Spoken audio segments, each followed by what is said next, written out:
Most people don't struggle with money because they're bad at math. They struggle because they don't have a plan. And that's not because they're lazy or irresponsible. It's because nobody ever showed them a clear plan to handle their money. Instead, they're told random stuff like save more, spend less, invest early, but nobody explains how all of it fits together. So people freeze. And when you don't have a plan, every financial decision feels stressful. You second guess everything. You feel like you're behind, even when you're trying. So that's why I created this video. So in this video, I'm going to walk you through a clear 90-day plan to reset your finances. So by the end of this, you'll understand your money, control your money, and know how to set it up to grow without constantly thinking about it. We'll cover topics like prioritization of your money, investing, and how to save money on some of the biggest expenses of your life. So you may wonder why it's 90 days. I thought 90 days is long enough to create momentum, but short enough to stay focused. 90 days is about 12 weeks, so we're breaking this down week by week. Each week builds on the last. Skip one, and the plan gets weaker. Follow them in order, and things start to click. All right, let's get started. Week 1 is all about reviewing where you currently stand. So before we fix anything, we need to get super clear on how the money is coming in and what ways it's getting out. Every successful business knows two numbers: how much money comes in and how much money goes out. McDonald's does not guess. They know, down to the last dollar. So if a global corporation cannot survive on vibes, why are you running your personal finances on vibes? Most people say things like, I feel like I spend too much, or I think I'm okay. What they don't know is that feelings don't build wealth. Numbers do. So here's your task. Pull your last 3 months of bank statements, credit cards, and anywhere money leaves your life. Everything. Then categorize each into 3 buckets: fixed expenses, discretionary spending, and debt payments. This isn't about judgment. It's about clarity. Because the fear of looking is always worse than the numbers themselves. Once you see the truth, the anxiety drops. Even if the numbers aren't great, now you're in control. You cannot fix what you refuse to measure. Week 2 is where most people panic. They think cutting expenses means suffering, canceling everything fun to live a boring and restricted life. But that's definitely not what this is about. Let's say you spend $4,000 a month. If you reduce that by just $500, that's $6,000 you've reduced in 1 year. Not 10 years, just a single year. That money could wipe out debt, fund investments, or give you breathing room. So next time you want to make a purchase, don't ask if you can afford it. Ask if the purchase will actually improve your life, or just quietly drain it. Most financial leaks don't feel big, that's why they survive. Subscriptions, convenience spending, and those small habits that you repeat. Fixing them doesn't shrink your life. It gives your money direction. And with that out of the way, we're moving into week 3. Week 3 is all about automating your money. Most people say, I'll save whatever is left at the end of the month. But believe me, there is never anything left. You know what I'm talking about. That's not a discipline problem. It's a system problem. You don't rely on motivation to brush your teeth. You definitely don't rely on willpower to pay rent. So why are you relying on discipline to build your future? Automation removes decision-making. When money moves automatically, savings happen, investments grow, bills get paid, without you having to fight yourself every month. When these frictional decisions disappear, consistency shows up. This is where people look disciplined, when in actually sense they're just well-structured. So week 4 is all about dealing with debt properly. I hate to be the bearer of bad news, but if we must make this plan work, I'll do the honors of telling you the truth. You see, those high-interest debt you're in is actively working against you. And if you don't take this seriously, they will squeeze you dry. So say your credit card interest is 21%. That means your money needs to earn more than 21% just to break even. I don't even know many investments that can do that percentage return consistently. So why holding up to such interest rate on a debt? So contrary to what you might think, paying down high interest debt is not boring. It's an instant return on investment. Take that $500 you cut down from your expenses in week 2. Say you add 100 or 150 from it to what you're paying on that high interest debt per month. Do the math, you'll be saving yourself a lot in what's supposed to be lost on interest. To push further, you can even call your lender to ask for a lower rate. That 5-minute call can potentially save you thousands. Ignoring debt doesn't make it smaller. Action does. Week 5, build an emergency fund. This is very important. Joke with it, and you'll see yourself moving in an endless circle of financial crumble. Having an emergency fund of say 5% of your monthly income won't make you rich, but better believe me, it will change how you breathe. You probably know someone that every life inconvenience becomes major crisis for. Minor things like car issue, delayed payment, maybe minor unexpected bills. They're always wailing, life is hard. To avoid that mantra, an emergency fund is what you need. Like I said before, it won't make you rich, but it will give you some cushion by the time these life inconveniences happen, because better believe it will. It's inevitable as long as you still breathe. Just hope you have enough when you need it. Money problems feel worse when urgent. So it's important to note that not every urgent money matter is an emergency. So if it's not an actual emergency, do not touch it. Moving on to week 6, we want to start investing some now. If you're this far gone, I'm convinced you're intentional about taking control of your finances. So let's get into it right away. Most people think investing is risky. I used to know a friend that will say instead of investing, he'd rather use his money to enjoy his life because he doesn't know tomorrow. Well, he knows tomorrow now and he wish he doesn't. I won't say more than that. What's more risky than investing is not investing plus not enjoying life. Because even if you're not like my friend, instead of enjoying life, you'd rather have your cash sitting around, maybe in the bank or under your mattress. Your case is worse. It's worse because at least that my friend is the one eating all his own money, unlike yours that inflation is the one eating it. Maybe you shouldn't take my word for it. How about we do a quick experiment? Go to the market and compare what $100 gets you now versus last year. Tell me what it looks like in the comment section. I'll be waiting. This is not the video to tell you to invest in real estate or crypto or whatever is trending at the moment. But just $100 a month at 8% becomes nearly $100,000 in 25 years. You should try do the math with higher numbers according to your pocket. You'd see that time does the heavy lifting. And that's not because you're special, but because you showed up, investing consistently. Alright, moving on.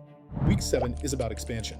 And it's also very important because you can only cut so much before it feels restrictive.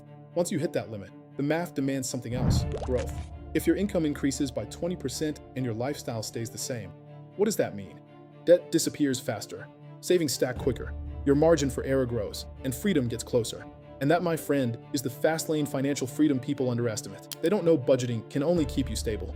The real deal is from income growth. It will move you forward. So whatever this looks like for you, do something. Apply for a role, learn a skill, launch an idea. Growth doesn't come from waiting. It comes from action. And once it starts, everything gets easier. Moving on to week 8. Stop letting money wander. Up to this point, we've been fixing behavior. Now, let's give our money direction. Because when money has no clear direction, it literally gets absorbed into lifestyle, small wants, and convenience. Things that don't move you forward. We don't want that. That's why this step matters. Henceforth, give your money direction. Not in your head. Write down exactly what every dollar is meant for on paper. Be specific. Example, a $1,300 emergency fund, $6,700 for investments, a house, a car. Specific numbers give your brain a target. And when your brain has a target, your behavior changes. Consequently, you'll stop asking questions like, can I spend this? Or can I visit this place? And start asking, does this move me closer to my goal? That single shift is powerful because when money has a job, it behaves better. It stops leaking into random expenses. It starts working with intention. This is how life stops feeling restrictive and starts feeling purposeful. Week 9 is a little different because now we're talking about credit cards.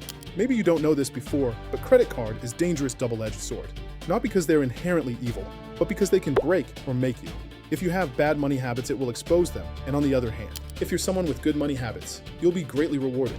An ideal scenario looks like this. You put all your normal spending like groceries, gas, light, etc. on the card. Then at the end of the month, you pay the balance off in full. Every single time you do that, the system rewards you with cashback, points, hotel upgrades, airport lounge access, etc. In this situation, you're getting paid to spend money you were already going to spend instead of paying interest. That's why people say credit cards give free money. But here's the part most people don't like to hear. The free money only comes from people with bad money habits. So if you overspend on a credit card and can't pay it off in full, the math turns against you immediately.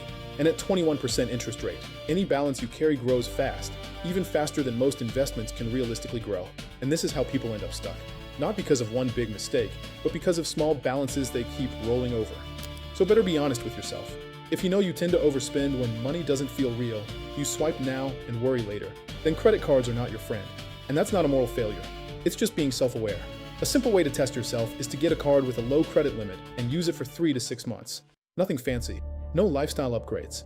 If you consistently pay it off in full, great. You've proven you can handle it. But if not, step away. Be honest. Your future finances depend on that answer. Alright, we're moving on to week 10. Week 10 is net worth tracking. Net worth tracking is simple. It's just knowing what you own minus what you owe. In business terms, assets minus liabilities. So psychologically, this tracking does something most people underestimate. Most people don't know that our brain is not conditioned to respond well to vague effort. It responds to visible progress.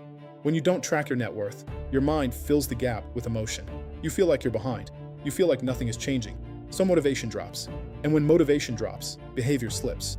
That's why so many people say things like, I've been trying, but I don't feel like it's working. The problem isn't effort.